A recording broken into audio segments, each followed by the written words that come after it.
Hello बच्चों, स्वागत है आपका एक बार फिर से अपने इस यूट्यूब चैनल पर।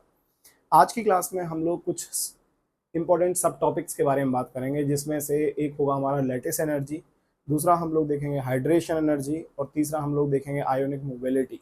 सो तीनों ही जो टॉपिक हैं हमारे काफ़ी छोटे छोटे से सब टॉपिक हैं, टॉपिक नहीं इनको सब टॉपिक बोलना सही रहेगा। सो मोस्ट प्रोबेबली 30 से 40 मिनट में हमारे कंप्लीट हो जाएंगे। तो जब भी आप ये वीडियो लेक्चर देख रहे हो तो एक तरफ से बस स्टार्ट कर दो और बस चलने दो इसको, ठीक है, 30-40 मिनट तक, और टॉपिक को अच्छे से समझने की कोशिश करो, क्योंकि इसका जो इंपॉर्टेंस है बेटा, वो इंपॉर्टेंस हम लोगों को पता लगेगा to calculate the solubility of the given compounds. हमारे पास जो कंपाउंड्स होंगे उनके अंदर सॉल्युबिलिटी कैसे डिफाइन करेंगे, जो कि हम लोग पढ़ने वाले हैं केमिकल बॉन्डिंग के अंदर, ठीक है। सो टाइम वेस्ट ना करते हुए सीधे आते हैं अपने काम की बात पे और शुरुआत करते हैं टॉपिक का। जैसा कि मैंने आपको बताया हुआ है कि जो टॉपिक का नाम है वो क्या है हमारे पास, लेटिस एनर्जी। तो सबसे पहले हम लोग समझने की कोशिश करेंगे कि लेटिस एनर्जी होती क्या है, किसको कहते हैं लेटिस एनर्जी। तो बेटा स्टेप बाय स्टेप चलते हैं, बड़ा सिंपल सा तरीका है, समझते चलना, ठीक है। सबसे पहले मैंने क्या बोला कि कोई भी मेरे पास एलिमेंट है या एटम है मेरे पास, वो किस स्टेट में है, वो सॉलिड स्टेट में मान लो, ठीक है, सॉलिड स्टेट में प्रेजेंट है। ए नाम का बंदा है, सॉलिड स्टेट में प्रेजेंट है। अब सॉलिड स्टेट से मैंने क्या किया, इसको कन्वर्ट कर दिया आइसोलेटेड गैसियस एटम में। ये किसमें कन्वर्ट हो गया, आइसोलेटेड गैसियस एटम में। इसमें कोई चार्ज नहीं है, सिर्फ इतना देखो, ये सॉलिड से किसमें चला गया, गैसियस फेज में चला गया। बेटा ये सब काम करने के लिए, मतलब एक मोल सॉलिड से यदि एक मोल गैसियस एटम बनाया जाएगा, तो उसके लिए जो अमाउंट ऑफ एनर्जी रिक्वायर्ड होगा उसको हम लोग सब्लिमेशन एनर्जी के नाम से जानते हैं। और यहाँ पे डेल्टा एच क्या होता है, ये हम लोग देखते हैं किसमें, थर्मोडायनामिक्स में। थर्मोडायनामिक्स में मैं बताऊंगा, फिलहाल के लिए इतना समझ लो कि ये अमाउंट ऑफ एनर्जी है, और एच को यहाँ पे इंथैल्पी कहते हैं। सो वो बेसिकली चेंज इन एनर्जी है ना, कि कितना अमाउंट ऑफ एनर्जी हमने दिया उसको और पहले कितना अमाउंट ऑफ एनर्जी था। सो जो चेंज आया दैट इज इंथैल्पी, इसीलिए मैंने चेंज के लिए यहाँ पे डेल्टा लगा दिया है, ठीक है। सो ये हो गया डेल्टा एच सब्लिमेशन।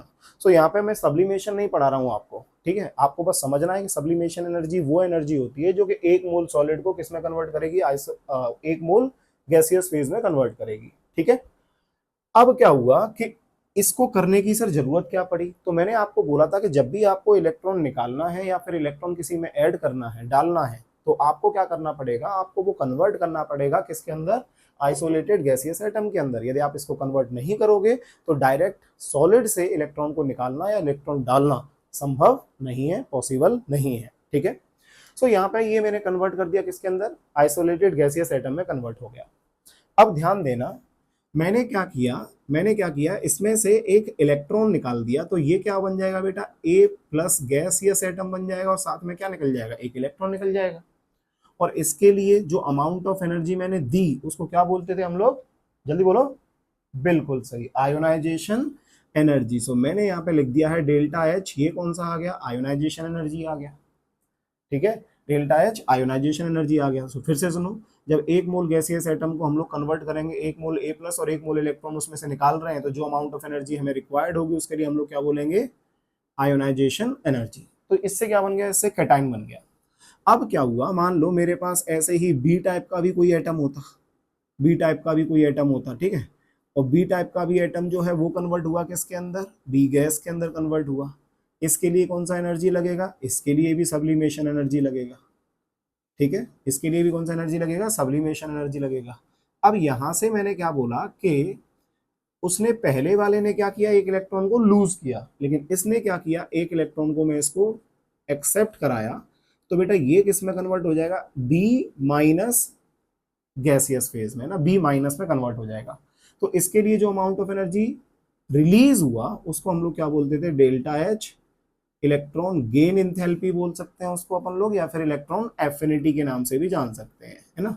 सो ये हो जाएगा तुम्हारे पास इलेक्ट्रॉन एफिनिटी, और ये हो जाएगा तुम्हारे पास कौन सा, आयोनाइजेशन एनर्जी, और ये कौन सा है तुम्हारे पास, सब्लिमेशन एनर्जी। क्लियर है सबको। ये मैंने आपको बताया था कि जो आयोनाइजेशन एनर्जी है कैसा है, हमारे पास एंडोथर्मिक प्रोसेस है, मतलब इसके अंदर अमाउंट ऑफ एनर्जी क्या होगा, एब्जॉर्ब होगा। तो इन शॉर्ट इलेक्ट्रॉन को निकालने के लिए एनर्जी क्या करना पड़ता है, देना पड़ता है। ये इलेक्ट्रॉन एफिनिटी ये कैसा है मेरे पास, यहाँ पे ये एक्सोथर्मिक आएगा, यहाँ पे क्या होगा, अमाउंट ऑफ एनर्जी रिलीज होगा। और ये जो प्रोसेस है सब्लिमेशन, ये भी कैसा होता है बेटा, एंडोथर्मिक, मतलब इसके लिए भी अमाउंट ऑफ एनर्जी इसको देना पड़ता है सिस्टम को, ठीक है। अब क्या हुआ, अब जो मेरे पास ये ए प्लस गैसियस एटम मिल रहा है, ए प्लस गैसियस एटम आ गया और साथ में ये बी माइनस गैसियस एटम आ गया। अब ध्यान देना सब लोग, ए प्लस गैसियस एटम आ गया, साथ में बी माइनस गैसियस एटम आ गया।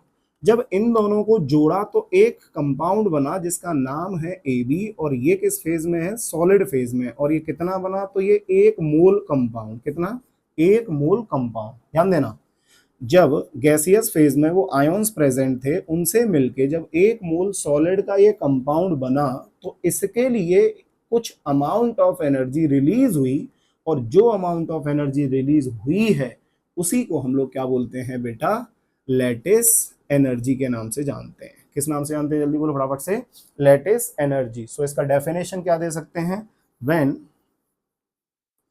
One mole of when 1 mole of solid is formed, when 1 mole of किसका, solid है ना, ये is formed by interaction of,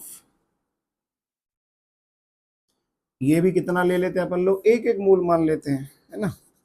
तो 1 mole of किसका, A plus plus B minus, and लिख दो, है ना, एंड 1 mole ऑफ किसका, बी माइनस गैसियस एटम। तो ये ए प्लस गैसियस एटम है, बी माइनस गैसियस एटम। तो इन शॉर्ट हम लोगों ने क्या किया कि बेटा यहां से ये एक मोल है, ये एक मोल है, तो ये भी कितना बनेगा, एक मोल बनेगा। समझ में आ रहा है।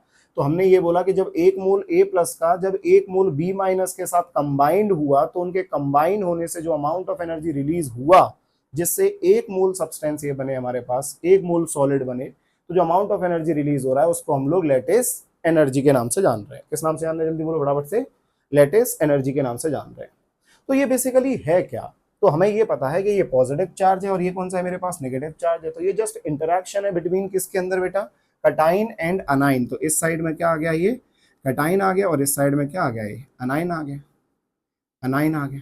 और ये सॉलिड कैसा हो गया मेरे पास, ये आयोनिक सॉलिड हो गया। तो यहाँ पे हम लोग लिख भी सकते हैं when 1 mole of ionic solid लिख दो, है ना, व्हेन 1 मोल ऑफ किसका, ionic solid, when 1 mole of ionic solid is formed by interaction of 1 mole of A plus and 1 mole of B minus, then the amount of energy released,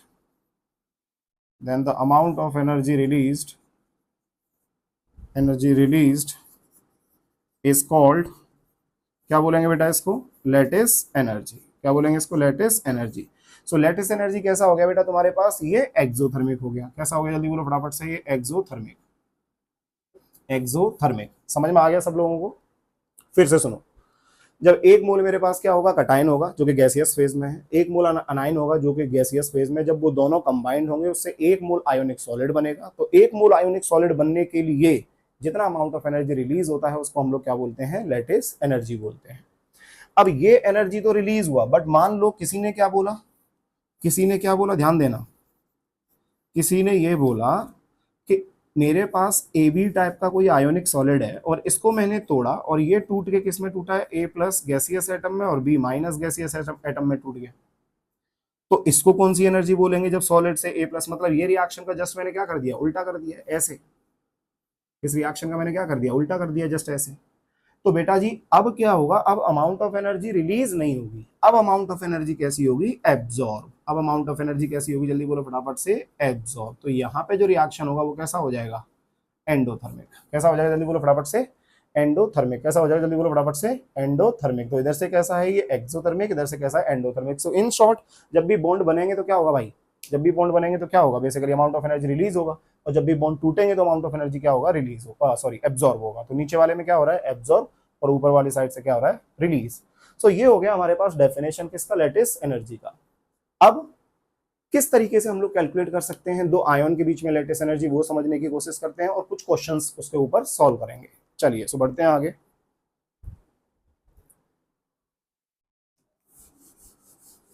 definition तो clear हुई होगी ना बच्चा party, ठीक है, बस बने रहिए, बीच में छोड़िए मत, समझ लीजिए अच्छे से, 40 मिनट के अंदर पूरा अच्छे से समझा दूंगा सब कुछ क्या चल रहा है, ठीक है।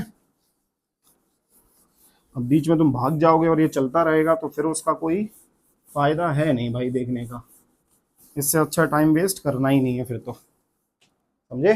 चलो, सो नेक्स्ट है हमारे पास क्या, कैलकुलेशन, कैलकुलेशन ऑफ किसका, लेटिस एनर्जी। लेटिस एनर्जी हम लोग कैलकुलेट करेंगे कैसे, लेटिस एनर्जी हम लोग कैलकुलेट करेंगे कैसे। तो बेटा जी यहाँ पे लेटिस एनर्जी की जब अपन लोग बात करते हैं ना, तो ये लेटिस एनर्जी के लिए हम लोग देखते हैं कि इनिशियल लिमिट मेरे पास इन्फिनिटी आ गया, और यहाँ पे कितना आ गया, ये आर आ गया, और यहाँ पे क्या आ गया मेरे पास एफ, और साथ में क्या आ गया मेरे पास डी आर। ये मेरे पास फॉर्मूला होता है किसका, लेटिस एनर्जी का। अब लोग बाग इसमें कंफ्यूज होते हैं कि यहाँ पे इन्फिनिटी, भाई इनिशियल लिमिट इन्फिनिटी क्यों है, इनिशियल लिमिट तो मेरे पास आर होनी चाहिए, उसके बाद में ये इन्फिनिटी ऊपर होना चाहिए जनरली, और कायदे से होता भी ऐसा ही, इनिशियल तो अपन लोग पहले नीचे लेंगे फिर फाइनल ऊपर लेंगे ना भाई। बट ध्यान देना यहाँ पे जो है मेरे पास, मैंने तुमको क्या बोला कि ये इन्फिनिटी और ये आर सिर्फ हमको ये बता रहा है कि जब हम लोग इन्फिनिटी पे देखेंगे, पोटेंशियल एनर्जी की मैं बात करूंगा ना, तो पोटेंशियल एनर्जी की मैं बात करूं, पोटेंशियल एनर्जी क्या है, इंटरैक्शन है। इंटरैक्शन किसके बीच में है, एक पॉजिटिव चार्ज है मेरे पास और एक कौन सा चार्ज है, नेगेटिव चार्ज है। इनके बीच का इंटरैक्शन है। क्या फॉर्मूला बोला था मैंने, जल्दी बोलो फटाफट से, माइनस ऑफ के Q1 Q2 अपॉन किसके बराबर बोला था, आर के बराबर। यही तो इंटरैक्शन होगा भाई साहब, ये देखो आर डिस्टेंस पे रखे हुए हैं तो समझे। अब मैंने बोला कि ये टेंस टू क्या हो गया, ये इन्फिनिटी हो गया, तो यदि ये इन्फिनिटी हो जाएगा, आर टेंस टू इन्फिनिटी हो जाएगा, तो पोटेंशियल एनर्जी टेंस टू क्या हो जाएगा, जीरो। मतलब जब आर का वैल्यू इन्फिनिटी है, जब आर का वैल्यू इन्फिनिटी है तो पोटेंशियल एनर्जी क्या है मेरे पास, ये जीरो है। समझ में आ रहा है कि नहीं आ रहा। सो यहाँ पे हम लोग क्या बोलेंगे कि जब आर का वैल्यू इन्फिनिटी होगा तो इनके बीच में लेटिस एनर्जी कितना होगा, तो लेटिस एनर्जी तो कुछ नहीं है, क्योंकि वो आयोनिक सॉलिड जो बनना था वो तो बन ही नहीं रहा है। अरे आयोनिक सॉलिड को बनाने के लिए तो कैटायन और एनायन पास में चाहिए ना यार। तो इस जगह पे अपन लोग क्या बोल देंगे, इन्फिनिटी पे जब हम लोगों ने देखा तो लेटिस एनर्जी की वैल्यू कितनी आ रही है, जीरो आ रही है। फिर हम लोग क्या करेंगे, फिर इसको इन्फिनिटी से क्या करते जाएंगे, इसको पास में लाते जाएंगे, मतलब नेगेटिव चार्ज को इस पॉजिटिव चार्ज के क्या कर रहे हैं, पास में लेके आते जा रहे हैं। तो जैसे जैसे पास में लेके आएंगे, जैसे जैसे पास में लेके आएंगे बेटा, तो अब क्या होगा, अब इनके बीच में फोर्स ऑफ अट्रैक्शन लगेगा ही लगेगा। अब इनके बीच में फोर्स ऑफ अट्रैक्शन लगेगा ही लगेगा, मतलब यहाँ पे इन्फिनिटी पे जब इन्फिनिटी था तो कितना था, जीरो था। अब तुम सोच सकते हो कि जैसे जैसे जैसे जैसे पास में लेके आओगे, आर की तरफ बढ़ोगे, तो यहाँ पे क्या होगा, कुछ ना कुछ उसका वैल्यू आएगा ही आएगा। समझ में आ रहा है। अब F क्या है यहाँ पे, F मैंने बोल दिया तुम लोगों से कि this is the electrostatic force of attraction between these two particles, this is the electrostatic force of attraction between these two particles. ठीक है, सो F क्या होता है मेरे पास, 1/4πε0, जिसको अपन लोग K लिख सकते हैं। ये Q1 Q2 है, अपॉन क्या है मेरे पास, आर स्क्वायर। जल्दी बोलो फटाफट से, क्लियर है। सो लेटेस्ट एनर्जी हम लोग सिंपली क्या बोल सकते हैं बेटा, कि ये बराबर होगा मेरे पास इन्फिनिटी से आर, यहाँ पे मैंने क्या ले लिया, इस साइड में माइनस मत लो, तो यहाँ पे मैं क्या बोल दूंगा, ये के हो जाएगा मेरे पास, ये Q1 Q2 अपॉन किसका, आर स्क्वायर इंटू क्या होगा मेरे पास, डी आर। और यही बराबर होगा बेसिकली इनके बीच का इंटरैक्शन बेटा, potential energy which is equals to minus of किसका, K Q1 Q2 upon are के बराबर। किसके बराबर होगा, जल्दी बोलो फटाफट से, माइनस के Q1 Q2 अपॉन आर के बराबर। सो यहाँ पे आपको इससे कंफ्यूज नहीं होना है मेरे बच्चों, आपको तो जस्ट ये देखना है कि आपको यदि लेटेस्ट एनर्जी निकालनी है तो यहाँ पे माइनस साइन क्यों दिया है, जस्ट ये इंटरैक्शन को बता रहा है, और ये बता रहा है कि यहाँ पे जो अमाउंट ऑफ एनर्जी होगी ना मेरे बच्चों, अमाउंट ऑफ एनर्जी जो होगी वो क्या करेगी, रिलीज। अभी तो बताया मैंने, अरे एक्सोथर्मिक होता है ना भाई, लेटेस्ट एनर्जी कैसा होता है, एक्सोथर्मिक, अमाउंट ऑफ एनर्जी क्या होता है, रिलीज होता है। तुम तो बस इतना समझो कि एक कैटायन है, एक एनायन है, दोनों पास पास में आएंगे, जितना ज्यादा पास में जल्दी आएंगे उतना ज्यादा एनर्जी रिलीज होगा। बात समझ में आ गया। सो यहाँ पे ये क्या है मेरे पास, अमाउंट ऑफ एनर्जी रिलीज। ठीक है, के हम लोग कांस्टेंट जानते ही हैं, Q1 Q2 क्या है उनके ऊपर चार्ज, किसके ऊपर, इसके ऊपर Q1 मान लिया और इसके ऊपर क्या मान लिया, Q2 मान लिया, तो ये चार्ज हो गया। और R क्या हो गया, इनके बीच का डिस्टेंस। सो यहाँ से अपन लोग फैक्टर की बात करें, फैक्टर्स अफेक्टिंग किसको, लेटेस्ट एनर्जी, तो सिंपली क्या बोल सकते हैं, सिंपली क्या बोल सकते हैं, लेटेस्ट एनर्जी जो आएगा वो डायरेक्टली प्रोपोर्शनल टू क्या होगा बच्चा पार्टी, चार्ज होगा। देखो ना यहाँ पे Q1 Q2 डायरेक्टली प्रोपोर्शनली तो आएगा इसके, ये चार्ज हो जाएगा। और यहाँ पे लेटेस्ट एनर्जी, ये डिस्टेंस की बात करेंगे तो आर के साथ कैसा हो जाएगा बेटा, इनवर्सली प्रोपोर्शनल, मतलब रेडियस जितना बड़ा होगा उसका लेटेस्ट एनर्जी कैसा होगा, अरे कम होगा। जितना पास में होंगे लेटेस्ट एनर्जी ज्यादा, जितना दूर होंगे कैटायन एनायन उतना लेटेस्ट एनर्जी कम होगा। बात समझ में आ गया सबको। Q1 Q2 जितना इनके बीच में चार्ज ज्यादा होगा, जैसे एक NaCl हो गया और एक मैंने MgCl2 ले लिया, तो NaCl में Na प्लस और Cl माइनस है, और MgCl2 में Mg+2 आ गया और Cl माइनस है, तो यहाँ पे Q1 Q2 की बात करेंगे तो Mg+2 वाले का ज़्यादा होगा ना भाई, समझ में आ रहा है, तो ये तो उसका ज़्यादा है तो लेटेस्ट एनर्जी ज़्यादा होगा। समझ में आया यहाँ तक? चलो सो बढ़ते हैं आगे। सो इसके ऊपर कुछ क्वेश्चंस करने की कोशिश करते हैं कि क्या है।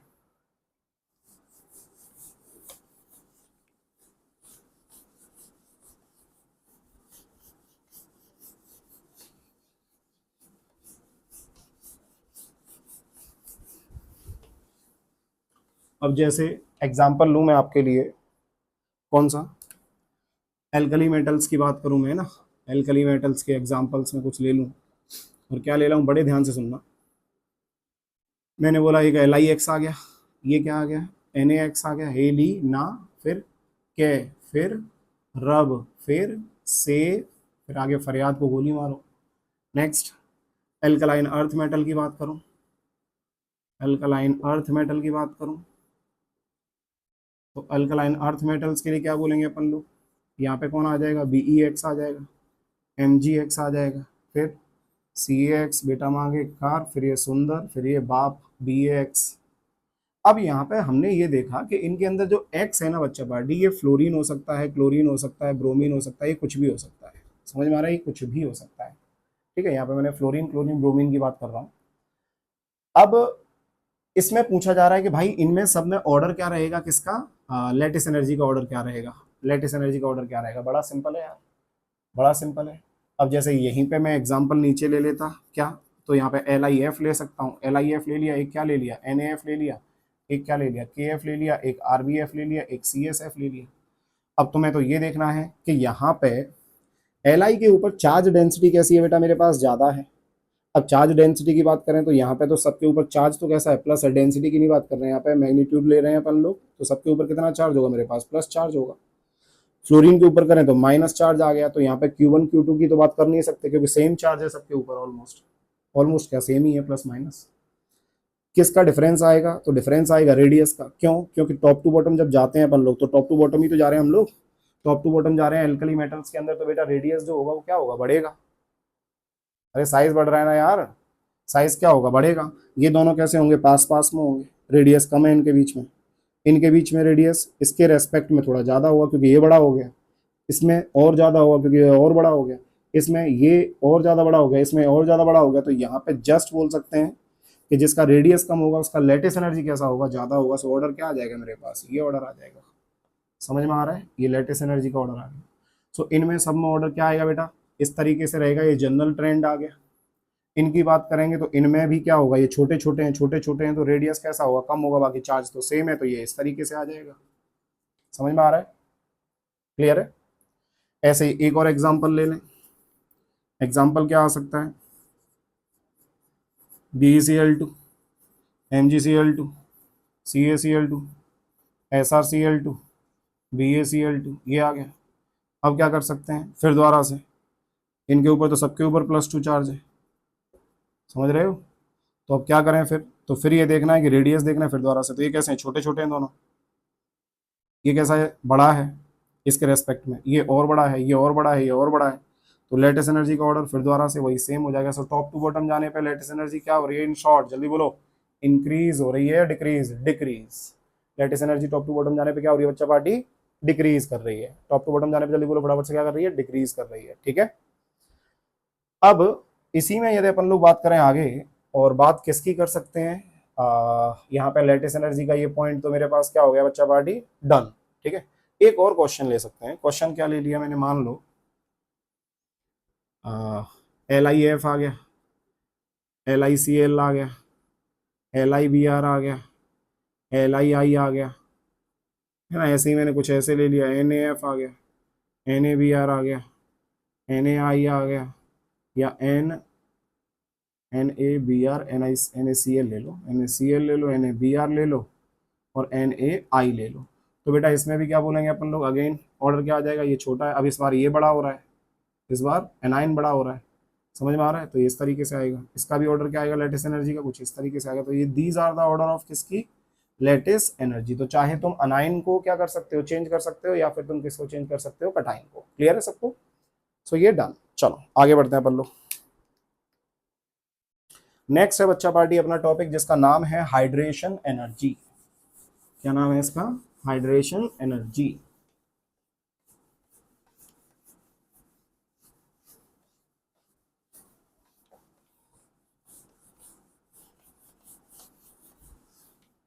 अब देखो बच्चा पार्टी, ध्यान से सुनना है इसको, है ना। हाइड्रेशन एनर्जी बेसिकली है क्या? मेरे पास क्या था, यदि मैं एल्कली मेटल्स की स्पेशली आपको बात करूं कि एल्कली मेटल्स के बारे में मैं बात करना चाह रहा हूं बस, ठीक है, तो बड़े ध्यान से सुनना। इधर क्या था मेरे पास? ये लिथियम था, ठीक है। इधर क्या था मेरे पास? ये सोडियम था। इधर क्या था मेरे पास? ये पोटाशियम था। ये क्या था? रुबिडियम था। और ये क्या था? सीजियम था, ठीक है। पढ़ाने क्या जा रहा हूँ आप लोगों को? Hydration energy. Hydration energy definition क्या होती है, क्या नहीं होती है, सब बाद में सीखेंगे, पहले समझो। अब मैंने बोला कि बेटा ये सब क्या है, ये एल्कली मेटल्स के कटाइन बना दिए मैंने, है ना। एल्कली मेटल्स के क्या बना दिए मैंने? ये कटाइंस बना दिए। अब ये कटाइंस कैसे बने ये मत पूछना, क्योंकि ऑलरेडी मैंने आपको बता दिया है कि मान लो जैसे लिथियम होता, सोडियम है, सॉरी सोडियम बोल रहा हूँ, लिथियम जो है वो सॉलिड में है। सॉलिड में है, ये कितना है? 1 मोल है। 1 मोल से क्या बना दिया? लाइक गैसियस में बना दिया। कौन सी एनर्जी लगी? जल्दी बोलो। Sublimation energy. फिर इसने क्या किया? इलेक्ट्रॉन एक निकाल दिया, किस में कन्वर्ट हो गया? Li+ में कन्वर्ट हो जाएगा। तो ये इसके लिए एनर्जी कौन सी आई मेरे पास? डेल्टा H, आयोनाइजेशन एनर्जी आ गई। समझे? तो इस तरीके से हमने क्या किया, सबको चेंज कर लिया। मेरा सवाल सिर्फ तुमसे इतना है कि यहाँ पे यदि मैं टॉप टू बॉटम जा रहा हूँ, ऐसे मैं टॉप टू बॉटम जा रहा हूँ, तो इसके अंदर साइज किसका बड़ा होगा? क्या वो लिथियम का बड़ा है, सोडियम का पता है, या पोटेशियम का बड़ा है, या रुबिडियम का बड़ा है, या सीजियम का बड़ा है?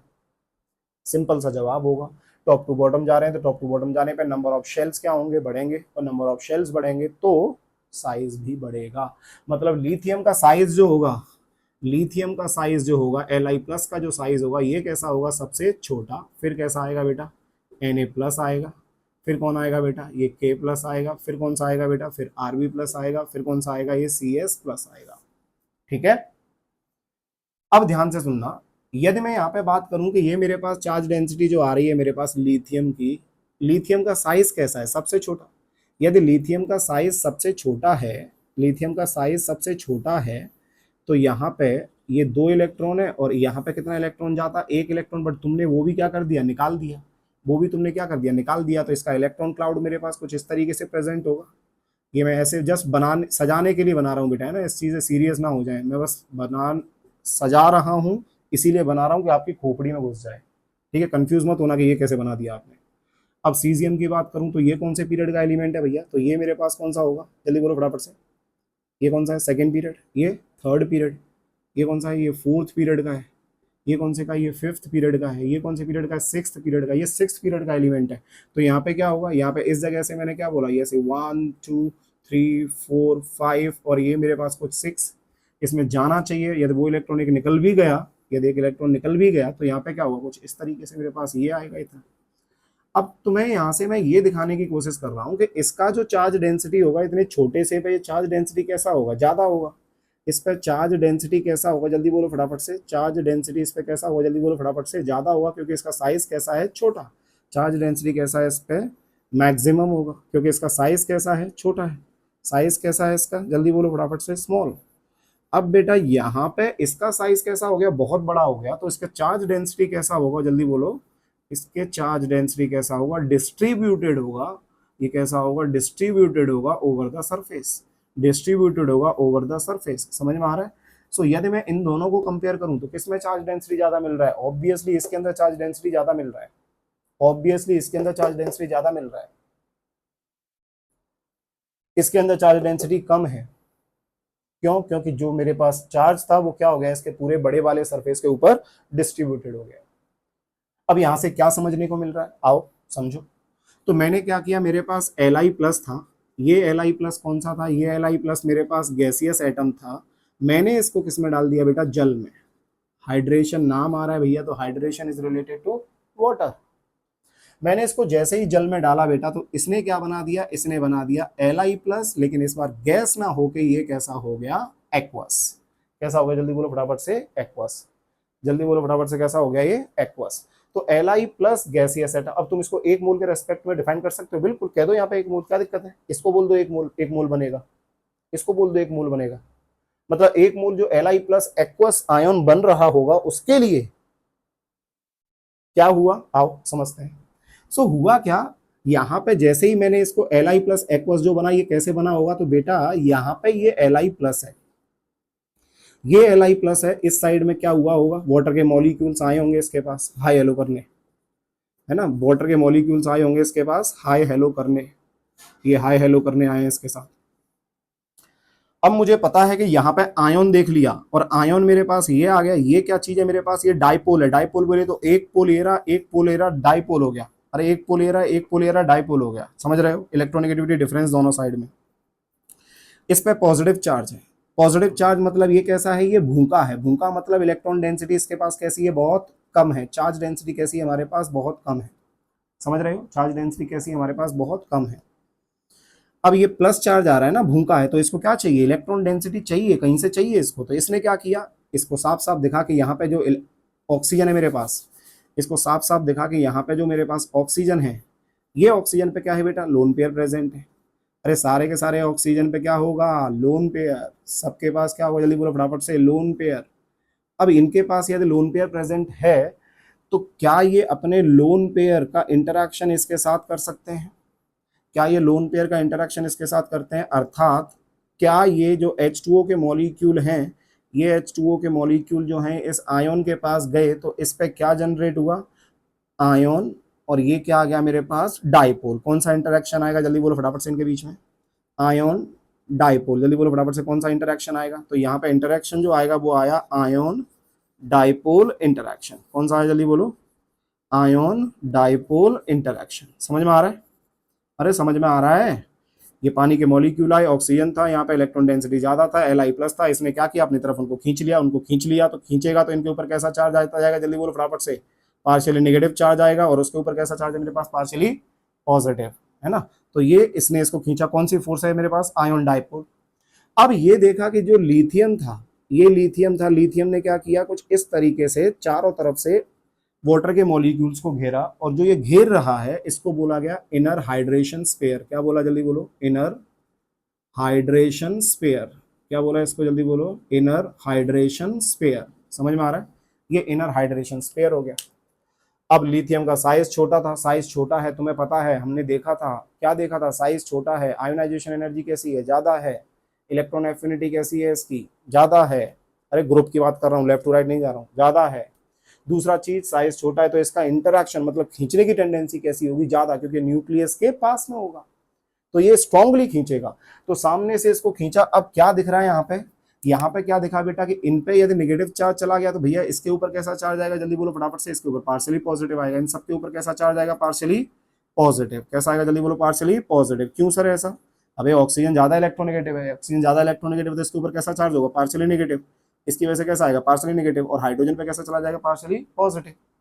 अब लिथियम का इंटरेक्शन पानी के साथ सिर्फ यहीं तक सीमित नहीं था, इसने क्या किया बेटा, इसने क्या किया, एक और लेयर कुछ इस तरीके से बना दी, एक और लेयर कुछ इस तरीके से बना दी, और इस साइड से क्या होगा मेरे पास, फिर दोबारा से कौन आएगा, H2O, इस तरीके से, इन पे कैसा था, पार्शियल नेगेटिव। अब ये इनके साथ इंटरेक्शन करने लग जाएंगे ऐसे, समझ रहे हो मेरे बच्चों, ये O, ये H, ये H, ये इनके साथ इंटरेक्शन ऐसे कर रहा है, ये O, ये H, ये H, ये इनके साथ इंटरेक्शन ऐसे कर रहा है, ये O, ये H, ये O, ये H, ये H, ये इनके साथ इंटरेक्शन कर रहे हैं ऐसे, और इस साइड में क्या हो गया मेरे पास, ये, तो कुछ इस तरीके से ये इनर हाइड्रेशन स्पेयर बना। और ये कौन सा है बेटा, ये है मेरे पास outer outer hydration sphere, outer hydration sphere, outer hydration spare.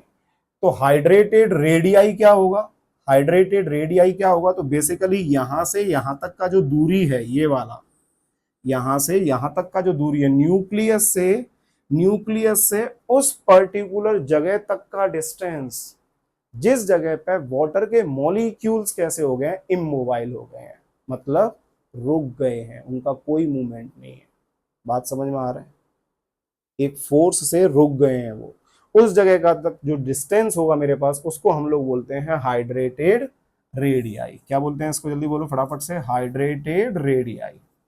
ये हाइड्रेटेड क्या हो गया मेरे पास, रेडियाई हो गया, ये क्या हो गया जल्दी बोलो फटाफट से, हाइड्रेटेड रेडियाई हो गया। अब बेटा तुम्हें ये पता है कि इसका साइज कैसा होता जाएगा, बड़ा होता जाएगा। इसका साइज बड़ा होता जाएगा तो चार्ज डेंसिटी कैसा होता जाएगा, डिस्ट्रीब्यूटेड होता जाएगा। डिस्ट्रीब्यूटेड होता जाएगा तो इसके खींचने की टेंडेंसी क्या हो जाएगी, कम हो जाएगी। मतलब टॉप टू बॉटम जाने पे हाइड्रेशन, हाइड्रेटेड रेडियाई क्या होता जाएगा, कम होता जाएगा।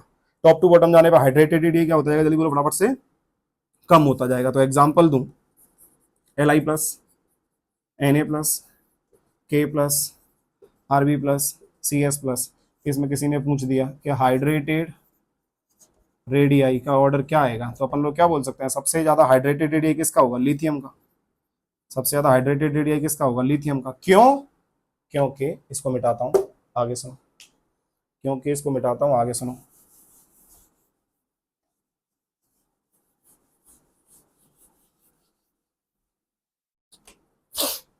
अब इसको ऐसे समझने की कोशिश करो कि डेफिनेशन देने का टाइम आ गया कि डेफिनेशन क्या कहता है हाइड्रेशन एनर्जी का।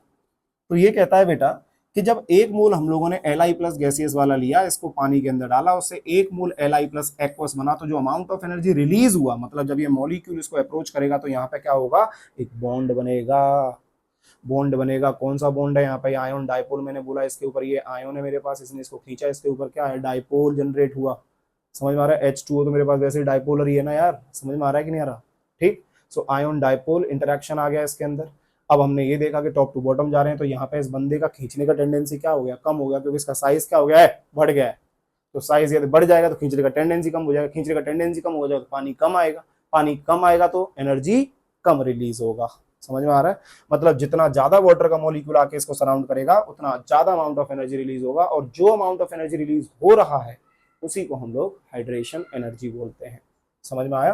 सो क्या लिख सकते हैं अपन लोग, the amount of energy, the amount of किसका, एनर्जी, द अमाउंट ऑफ किसका, energy released, the amount of energy क्या, the amount of energy released, the amount of energy released during the formation of, during the formation of किसका, 1 mole M plus क्या, aqueous. 1 mole of gaseous ion लिख देते हैं ना, 1 mole of gaseous ions इन किसके अंदर, 1 मोल ऑफ एक्वस आयन। समझ में आ रहा है। सो 1 मोल गैसियस आयन से 1 मोल एक्वस आयन में कन्वर्ट करने के लिए जितना अमाउंट ऑफ एनर्जी रिलीज होगा उसको अपन लोग हाइड्रेशन एनर्जी बोलेंगे। समझ रहे हो।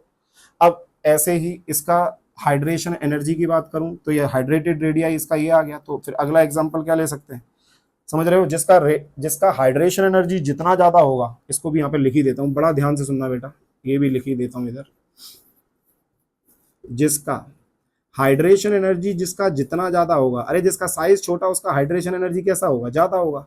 तो जिसका हाइड्रेशन एनर्जी जितना ज्यादा होगा बेटा, उसका हाइड्रेटेड रेडियाई भी कैसा होगा, उतना बड़ा होगा। हाइड्रेटेड रेडियाई भी कैसा होगा, उतना बड़ा होगा। हाइड्रेटेड रेडियाई भी कैसा होगा, उतना बड़ा होगा। अब इसी में एक चीज और आती है जिसको अपन लोग बोलते हैं बेटा आयोनिक मोबिलिटी। क्या बोलते हैं, जल्दी बोलो फटाफट से, आयोनिक मोबिलिटी।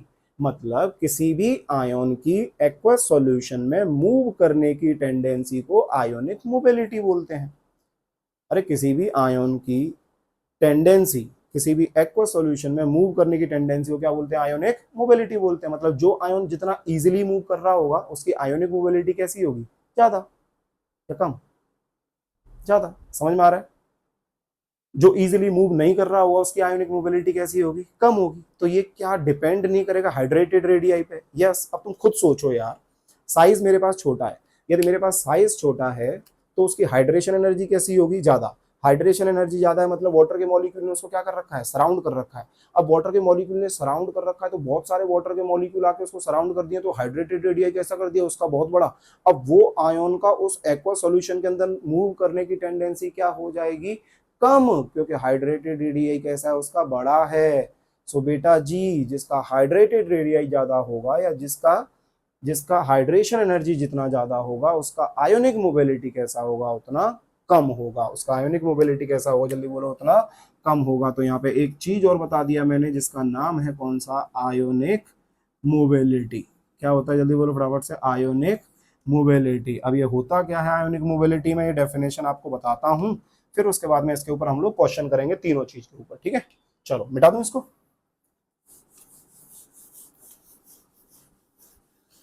उम्मीद है बेटा आप सब लोगों को ये चीज समझ में आ रही होगी। जो भी बच्चे वीडियो देख रहे हैं उनकी बात कर रहा हूँ, क्योंकि भाई जो सिर्फ सीन करके छोड़ देते हैं उनका तो क्या ही कहें, बाकी का कहना क्या ही है बेटा। अपना कर्म करते रहो, अपना कर्म करते रहो, जिसको रिक्वायर्ड होगा वो देखेगा, जिसको रिक्वायर्ड नहीं होगा वो नहीं देखेगा, सिंपल सा फंडा है, ठीक है। चलो सो अपन लोग किसके पास जा रहे थे बेटा, ionic mobility. Ionic mobility, ionic mobility क्या बोला मैंने, the tendency, the tendency of an ion, the tendency of an ion to move in किसके अंदर, aqueous solution, इन किसके अंदर, aqueous solution, ठीक है। इसको आयोनिक मोबिलिटी बोल दिया। क्लियर है बच्चा पार्टी। सो यहाँ पे अब हम लोग क्वेश्चन कर सकते हैं, किस किस के ऊपर कर सकते हैं, तो ध्यान दो। एग्जाम्पल ले लेता हूँ। एग्जाम्पल ए, मान लो किसी ने बोला कि Be+2 Mg+2 Ca+2 Sr+2 Ba+2, ये आ गया। इनमें निकालना हाइड्रेशन एनर्जी का ऑर्डर क्या होगा, बड़ा सिंपल है। जिसका साइज छोटा होगा उसका हाइड्रेशन एनर्जी बड़ा होगा, मतलब टॉप टू बॉटम जाने पर हाइड्रेशन एनर्जी क्या हो रहा है, बोलो रे, डिक्रीज कर रहा है। टॉप टू बॉटम जाने पर हाइड्रेशन एनर्जी क्या कर रहा है, डिक्रीज कर रहा है। सो यहाँ पे ये पॉइंट भी डाल देते हैं। ये पॉइंट कौन सा है बच्चा party, on moving top to bottom, top to bottom in किसके अंदर, in periodic table, in periodic table hydration energy क्या करेगा, डिक्रीज करेगा। समझ में आ गया। अब ये हाइड्रेशन एनर्जी का रेट है, तो फिर हाइड्रेटेड रेडियाई का क्या होगा ऑर्डर, कुछ नहीं करना यार, सेम ही होगा। हाइड्रेटेड रेडियाई भी क्या होगा, सेम होगा। तो क्या बोल सकते हैं अपन लोग, Be+2, ये ज़्यादा होगा क्योंकि हाइड्रेशन एनर्जी ज़्यादा है तो रेडियाई भी ज़्यादा होगा, सिंपल। ये कैसा हो जाएगा, Sr+2, ये Ba+2। अब किसी ने बोला कि इसमें आयोनिक मोबिलिटी का ऑर्डर क्या आएगा, तो जस्ट उल्टा, जस्ट उल्टा, मतलब C option, Be+2 less than Mg+2 less than Ca+2 less than Sr+2 less than Ba+2। ये किसका आएगा, जल्दी बोलो रे, किसका आएगा, ये ionic mobility, ionic mobility, ionic mobility. समझ में आ रहा है सब लोगों को। नेक्स्ट और क्या बोल सकते हैं, और एग्जांपल ले सकते हैं किसका, लो ऐसे आ गया Na+ एक्वस, ये सब एक्वस में है भाई साहब, है ना। ध्यान देना, ये सब बेटा एक्वस में ही कहानी चल रहा है, ठीक है। लिखने की जरूरत नहीं है, आप समझ जाना, ये सब एक्वस में ही है। गैसियस वैसियस मत ले लेना भाई साहब, सब एक्वस है ये, ठीक है। ये सब एक्वस है। अब यहाँ पे क्या बोला, Na+ aqueous, K+ aqueous, Rb+ aqueous, और ये Cs+ एक्वस। किसी ने पूछा कि बताओ फटाफट से आयोनिक मोबिलिटी का ऑर्डर क्या आएगा, तो बड़ा सिंपल है, ये लो, ये आयोनिक मोबिलिटी हो गया। तो in short ionic mobility top to bottom जाने पे क्या होगा बच्चा पार्टी, जल्दी बोलो फटाफट से, फटाफट से बोलो, बढ़ेगा। Hydration energy top to bottom जाने पे क्या होगा, घटेगा। Hydrated radii top to bottom जाने पे क्या होगा, घटेगा। So this is the kahani of किसका, आयोनिक मोबिलिटी। कुछ क्वेश्चन देख लेते हैं फिर बढ़ेंगे अपन लोग आगे, है ना। सो जो क्वेश्चन है ये हमने ऑलमोस्ट करा दिए हैं आपको, ठीक है। F-Cl- ये सब होगा, ठीक है बेटा। बस एक चीज और है ना,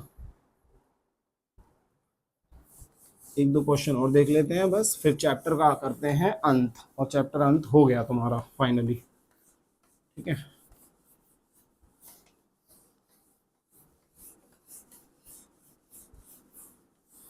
अब एनाइन की बात करेंगे अपन लोग, तो क्या F माइनस एग्जाम्पल है ना, F-Cl-, Br-, I-, ये आ गया।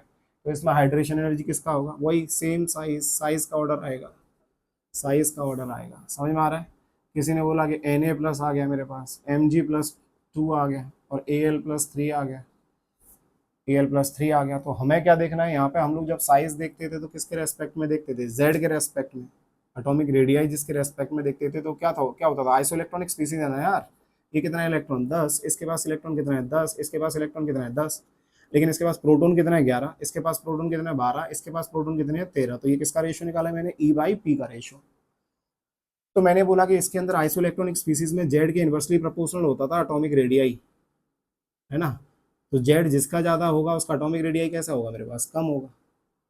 समझ में आ रहा है। लेकिन लेफ्ट टू राइट जाने पे हम लोग क्या बोलते थे, सोडियम मैग्नीशियम एल्यूमिनियम, इधर जाने पे साइज क्या होता है, डिक्रीज करता है, और इधर जाने पे क्या होता है मेरे पास, साइज डिक्रीज करता है। तो हम लोगों को जस्ट ये बोलना है कि जिसका साइज जितना छोटा होगा, जिसका साइज जितना छोटा होगा उसका हाइड्रेशन एनर्जी इन शॉर्ट कैसा होगा, बड़ा होगा। समझ में आ रहा है। एक चीज और है बेटा जिसका नाम है हाइड्रेशन नंबर।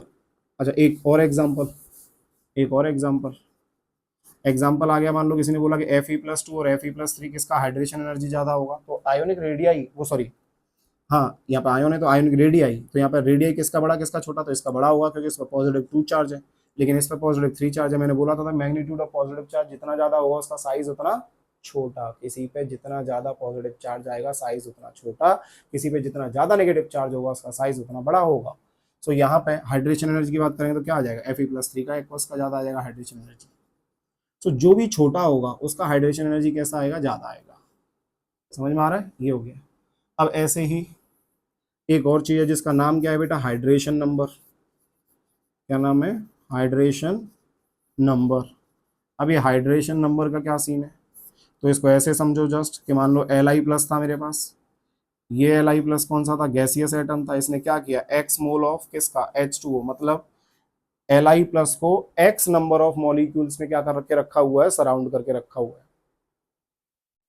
तो ये कैसा बन जाएगा मेरे पास, यहाँ पे Li आएगा, H2O आ गया, यहाँ पे कितना लिखना पड़ेगा, x चार्ज प्लस आ गया मेरे पास।